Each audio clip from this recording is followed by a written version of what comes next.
Film city Noida स्थित मारवा studio में 3 दिवसीय चलने वाले 11वें ग्लोबल लिटरेरी फेस्टिवल नोएडा 2025 के पहले दिन के दूसरे सत्र में कवि सम्मेलन ने साहित्य प्रेमियों को ऐसा ही अद्भुत अनुभव दिया जहां कवियों ने अपने रचनाओं से सबको जागरूक किया। दीप प्रज्वलन और गणेश वंदना के साथ कार्यक्रम की शुरुआत की गई। इसी दौरान कार्यक्रम में doctor Sandeep Marwah, festival president and chancellor AAFT university of media and arts, Nisha Bhargava, प्रसिद्ध कवित्री, प्रतिभा जौहरी, प्रसिद्ध कवित्री एंड लेखिका, सुशील भारती, फेस्टिवल डायरेक्टर उपस्थित रहे। कार्यक्रम में बुके भेंट कर अतिथिगण का स्वागत किया गया। डॉक्टर संदीप मारवा ने कहा, कवि सम्मेलन सिर्फ शब्दों का मेल नहीं है, यह भावनाओं और विचारों का संगम है। कविता वह शक्ति है जो दिलों को जोड़ती है, सोच को गहराई देती है और समाज को दिशा प्रदान करती है। वहाँ मौजूदा अतिथियों ने भी कविताओं के माध्यम से अपने विचारों को साझा किया। इसी दौरान कार्यक्रम में न्यूज़लेटर डे फर्स्ट मंथन का पोस्टर रिलीज किया गया। साथ ही AAFT एलुमनी सोमिल पांडे की लिखी किताब the moon is also alone का विमोचन भी किया गया। बता दें कि कार्यक्रम में प्रसिद्ध कवियों ने कविताओं के माध्यम से कई विषयों पर कविताओं को सुनाया।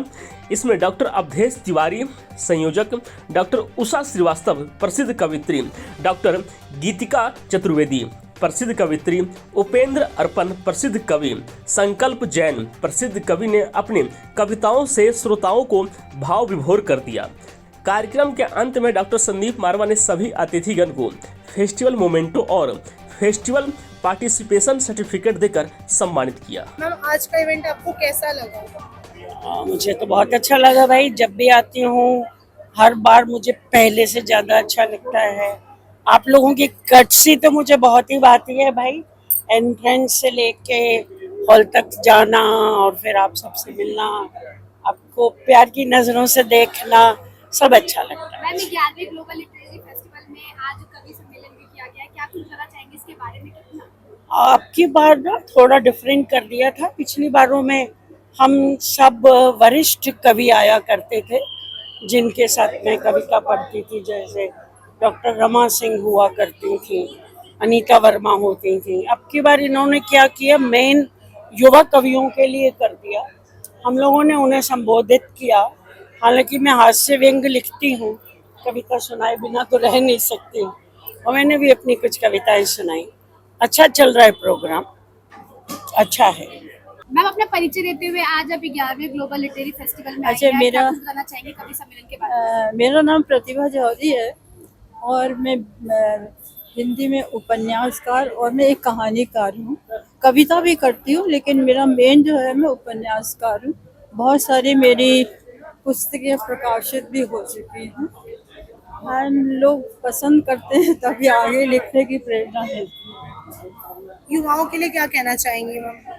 एक तो मैं ये कि कुछ नहीं, लिखते रहिए, मेहनत करिए और एकदम से इम्पेशेंट हो गए ये नहीं कि आज मैंने लिखा आज ही पब्लिश हो गया।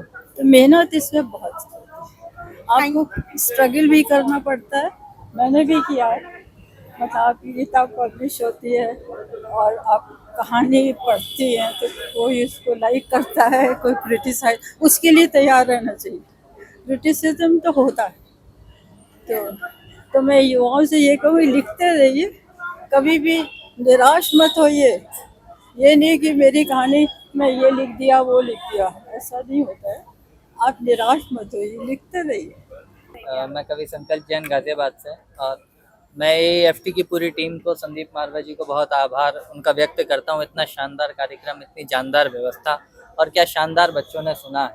तो मुझे लगता है कि देश का भविष्य जो है सही हाथों में है और सही दिशा में जा रहा है। रास्तों की दिलकशी अपनी जगह, चलने वालों की भी मर्जी चाहिए। यूं तो महफिल में हम पढ़ते रहे, सुनने वालों की भी मर्जी चाहिए। लाख आंसू इश्क भी रोए तो क्या, आसमानों की भी मर्जी चाहिए।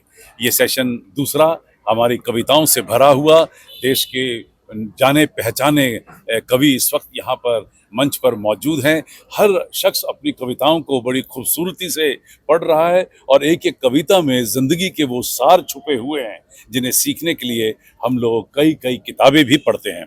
यही फ़ायदा होता है कविताओं का, जहाँ प्रोस जो है, जहाँ पे शब्द कई कई पेज पढ़ने के बाद भी समझ नहीं आती, वहीं कविताओं की दो चंद लाइनें जो हैं वो जिंदगी के सार को समझा देती हैं कि बुरा जो ढूंढन मैं गया, बुरा न मिला कोई, जो मन खोजा आपना, मुझसा बुरा न कोई। मतलब दो लाइनों के अंदर पूरे जिंदगी का सार छुपा हुआ है। यही यहाँ पर आज के इस 11वें ग्लोबल लिटरेरी फेस्टिवल नोएडा 2025 के इस दूसरे सत्र में कविताओं का ये जो भरमार छाया हुआ है, और लोग हंस रहे हैं, लोग रो रहे हैं, लोग स्तब्ध रह गए हैं, लोग हैरान हैं। ये सारी चीज़ें कविता के ज़रिए बेहतरीन और बड़े खूबसूरत तरीके से आम जनता तक पहुँचाई जा सकती हैं।